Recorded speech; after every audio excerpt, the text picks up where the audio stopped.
जय हिंद। आप सभी देशवासियों को 2024 की नव वर्ष की ढेर सारी शुभकामनाएं। 2023 हम लोग का गुजर गया, अब 2024 होता है। इसमें देखते हैं हम लोग अब इस वर्ष को और बेहतर बनाएंगे। जो जिस फील्ड में है उस फील्ड में और बेहतर करने की कोशिश करेगा। हम लोग का एजुकेशन फील्ड है, बच्चों से भी कहते हैं इस बार और मन लगा के पढ़ाई करिए और माँ बाप का सपना पूरा कीजिए। और जो जो गलतियां 2023 में किए थे एटलीस्ट उनको मत दोहराइएगा। अब ऐसा नहीं होगी कि आप एक तरीके कोई कसम खाए कि अब हम पढ़ाई करना है, ये सब काम छोड़ना है, मोबाइल कम चलाएंगे, दोस्तों में कम जाएंगे, पढ़ाई पे फोकस करेंगे। आप जो चीज कीजिए उसको सीरियसली उसको पूरा कीजिए। अब ऐसे ऐसे भी विचार मत देख लीजिएगा कि जो आप लोग से पूरा ही ना हो पाए। तो अब सभी बच्चों को ढेर सारी शुभकामनाएं, पूरे देशवासियों को 2024 की ढेर सारी शुभकामनाएं। जो बच्चे पढ़ाई कर रहे हैं वो सीरियस होकर पढ़ाई करेंगे। इस साल ये सोचेंगे कि रिवीजन ज्यादा करना है। देखिए, आप जो अपने हाथ से नोट्स बनाते हैं वो आपके दिमाग में छप जाता है। तो जब आप नोट्स बना रहे होते हैं तो अपने कोशिश कीजिए अपने नोट्स से पढ़ाई करें। और अगर आप कोई बुक पढ़ रहे हैं या पीडीएफ पढ़ रहे हैं तो वहां क्या होता है कि पूरी किताब ऐसी नहीं होती है कि आपको याद हो जाती है। कुछ कुछ चीज उसमें भूलती है। जो चीज ज्यादा भूलती है उसको आप क्या कीजिए, अंडरलाइन कीजिए या हाइलाइटर लगाइए और उसको बार बार रिवीजन कीजिए। देखिए, पढ़ने से रिजल्ट नहीं होगा, जितना आप रिवीजन करेंगे उससे रिजल्ट होगा। अमूमन शिकायत होता है बच्चों को कि सर हम भूल जाते हैं। कौन नहीं भूलता है भैया, सब लोग भूलते हैं। रिवीजन जो आप करते रहेंगे वो नहीं भूलेंगे। इसलिए ज्यादा फोकस करना चाहिए और गर्ल्स को ज्यादा सीरियस होकर पढ़ना चाहिए। क्योंकि गर्ल्स के साथ क्या है ना कि समाज भी बड़ा वो होता है, पेट्रियोटिक सोसाइटी है। बच्चों को पढ़ने के लिए लड़कों को तो ज्यादा समय मिलेगा, लड़कियों को समय कम देते हैं लोग वहां पे। और अगर आप एक बार फेल हो गई तो गार्जियन आपको दोबारा मौका नहीं देगा बल्कि शादी करा के भेज देगा यहाँ पे। तो बहुत समस्या होता है लड़कियों के साथ। अब जो लड़कियां होंगी वो इस चीज को पर्सनली फील कर रही होंगी क्या तकलीफ होता है। गार्जियन उन लड़कियों से पूछते हैं 6 महीना भेजे नहीं पढ़ने के लिए, कब होगा, इतना दिन से तैयारी कर रही हो, कितना समय लगेगा, उनका बेटा का नौकरी हो गया। उनके ये बड़ा तकलीफ देता है एक बच्चों को, चाहे वो लड़का हो या लड़की हो, बड़ी तकलीफ देता है। सपना टूटता है जब बच्चे आते हैं पढ़ाई की उम्मीद लेके।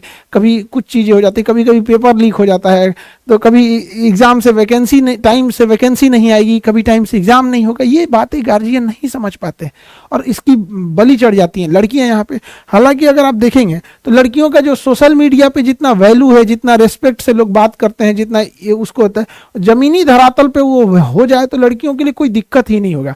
लेकिन अमूमन ये देखा जाता है कि उनके लिए बड़ी बड़ी बातें तो करते हैं, धरातल पे वो नहीं होता है। स्कूल कॉलेज में उतनी सेफ्टी से नहीं जा पाती हैं। ये सारी चीजों का ध्यान में रखना चाहिए यहाँ पे। और लड़कियों को भी करना है कि फोकस कीजिए अपने पढ़ाई पे, दुनियादारी को छोड़ छाड़ के जितना जल्दी हो सके सक्सेस होके निकलिए आप लोग। इस साल समाज में हम लोग को कुछ बदलाव भी लाना जरूरी है। महिलाओं पे जो अत्याचार हो जाने लगते थे, हम लोग अपनी बहन के लिए शेर बन जाते हैं कि कोई कुछ नहीं कर सकता हमारी बहन को। और वही पता नहीं क्यों हमारे समाज में लोग दूसरी बहन के लिए कुत्ता बन जाते हैं। क्या करेंगे हम चमचमाते हुए इन हाईवे को लेकर, लड़कियां महफूज घूम सकें ऐसी एक गली बनवा दो। तो इस साल हम लोग अपने देश में, समाज में, अगल बगल में भी कुछ बदलाव लाने की कोशिश करेंगे। और स्टूडेंट हो या कोई भी हो, हमें अपने से बदलाव लाना पड़ेगा। यहाँ पर हमें पढ़ाई के प्रति फोकस रखना पड़ेगा। समाज में देखिएगा आपसी द्वेष इतना ज्यादा बढ़ गया है जिसका कोई हद नहीं। हर इंसान एक दूसरे को पीछे गिराने में लगा हुआ है, कोई किसी की बुराई कर रहा है, कोई किसी को उल्टा सीधा बोल रहा है, लड़ाई झगड़ा खून खराबे, ये सब चीजें एकदम मतलब देश की इसके लिए अच्छी बात नहीं होती, किसी भी सभ्य देश के लिए। ये यंगस्टर में थोड़ा सा ज्यादा है क्योंकि आप लोग का खून गर्म होता है। अब गर्म खून को पढ़ाई के प्रति लगाइए, सेना में जाइए, वहां देश के प्रति लगाइए, आपस में लड़ाई झगड़े में लगाएंगे यहाँ पे। खैर हम लोग भी बचपन में बहुत लड़ाई झगड़ा किए हैं, लेकिन एक समय आने के बाद हम लोग को भी लगता है कि नहीं, आप लोग को नहीं करना चाहिए। हालांकि उस समय हम लोग को भी टीचर समझाते थे लड़ाई झगड़ा नहीं करो, पढ़ाई पे ध्यान दो, तो हम लोग को लगता है कि टीचर क्यों ही समझा रहे हैं। तो अब हम आप लोग को समझा रहे हैं यहाँ पे। तो बच्चों, लेकिन सीरियस लेना चाहिए क्योंकि अगर पढ़ाई नहीं करेंगे तो एक समय आएगा कि सारे लोग आपका साथ छोड़ देंगे। जाते ही शमशान में मिट गई सारी लकीर, एक ही पास जल रहे थे राजा और फकीर। तो जितना इस समाज में लोग बन जाए, यहाँ पे जाना यहीं पे है, किसी को कब्रिस्तान जाना है तो किसी को शमशान जाना है। दोनों हाथ से बटोरने में लगे हुए हैं हम लोग खाली हाथ जाने के लिए। हम लोग के समाज में ना आचार्य रजनीश थे, अब तो नहीं रहे।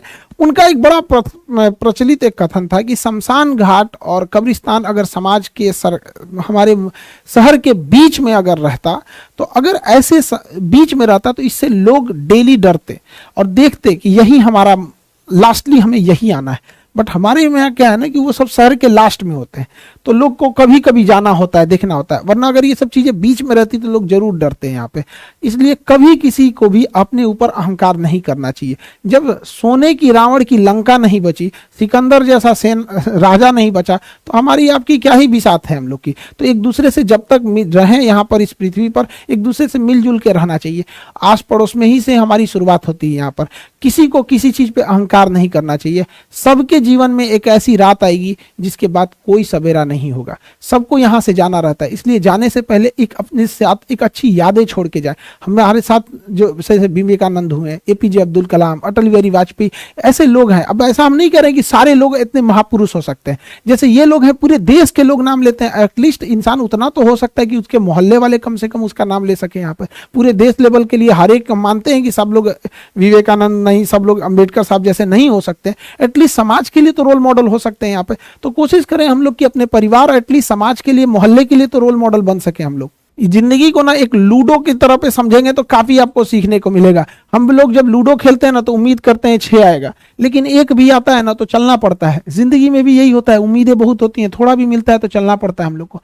कई बार आप देखिएगा ना लूडो में एकदम आखिरी में जाके आप कट जाते हैं, एकदम एकदम आखिरी वाले में भी, लेकिन क्या कीजिएगा, फिर से एक नई शुरुआत करनी पड़ती है इंसान को। जिंदगी में भी ऐसे ही होता है, कभी कभी एकदम मंजिल के पास जाने के बाद आदमी बिखर जाता है, लेकिन क्या होगा, जिंदगी रुकती तो नहीं है, फिर एक नया सवेरा होता है, फिर एक नई शुरुआत करते हैं। और जिंदगी में भी कभी कभी क्या होगा ना, एक ऐसा भी मोड़ आता है ना, जब लूडो में भी देखिएगा आप, एक समय ऐसा आएगा ना कि जब आपके पास 6 आएगा लेकिन उसकी कोई जरूरत नहीं रहेगी, फिर उसमें आपको कम की जरूरत रहती है। कभी कभी ऐसा होता है ना लूडो में कि हाँ 2 आएगा तो हम पास हो जाएंगे, बट उससे ज्यादा आ जाता है। जिंदगी में भी एक दौर ऐसा आएगा ना जब इंसान के लिए पैसे वैसे की कोई महत्व नहीं रह जाएगी यहाँ पर, फिर इंसान सुकून शांति ढूंढने लगता है। तो हमें भी अपनी छोटी छोटी चीजों से सीखनी चाहिए कि बहुत चीज नहीं है ये पैसा, धन दौलत, ये सब चीज। इंसान बेहतर होना चाहिए एक दूसरे के प्रति। इसके बगल में बैठने वाले गरीब को एहसास नहीं होना चाहिए कि वो व्यक्ति गरीब है। जिंदगी चलती रहेगी अपनी यूं ही, लेकिन सबको मुस्कुरा के रहना चाहिए। जब हम मुस्कुराते रहते हैं तो एक पॉजिटिव एनर्जी बनती है हमारे आसपास में। उससे क्या होता है कि किसी भी विकट परिस्थितियों से लड़ने का एक मौका मिलता है। तो हर इंसान को मुस्कुराते रहना चाहिए, ज्यादा ये नहीं देखना चाहिए कि कौन क्या कर रहा है। हमारा समाज ने तो माँ सीता को अग्नि परीक्षा में बैठा दिया था। सोचिए, उन्हें वनवास हुआ था तो उनकी क्या ही गलती थी, उतना लंबा वनवास काट के आई, उधर रावण की लंका जली, क्या सोच के आई होंगी अपने गांव वापस अपने घर पे कि अब हम घर में परिवार के साथ खुशहाली से जिएंगे। लेकिन जब लोगों ने भगवान को नहीं छोड़ा, सीता माँ को अग्नि परीक्षा में बैठा दिया, तो क्या लगता है ये समाज हमको, आपको या आपके अगल बगल वाले लोग को छोड़ेगा? कभी नहीं छोड़ेगा।